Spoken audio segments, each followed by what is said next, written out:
বিষ্ণু বললেন, মান ক্বালা লা ইলাহা ইল্লাল্লাহ সিদকান মিন কলবিহি, একনিষ্ঠতার সাথে অন্তর থেকে কেউ যদি জীবনে একবার বলে লা ইলাহা ইল্লাল্লাহ, দাখালাল জান্নাহ।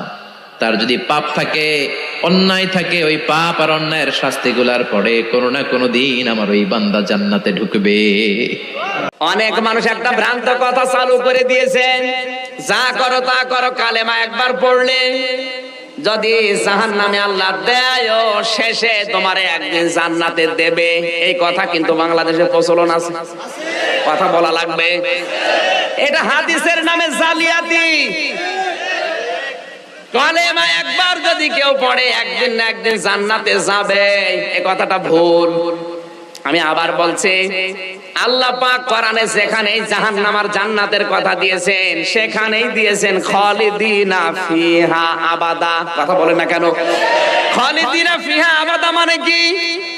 যেখানে যে প্রবেশ করবে স্থায়ী ভাবে চিরকাল থাকবে। স্থায়ী চিরকাল বললে আর কোনো কথা থাকে?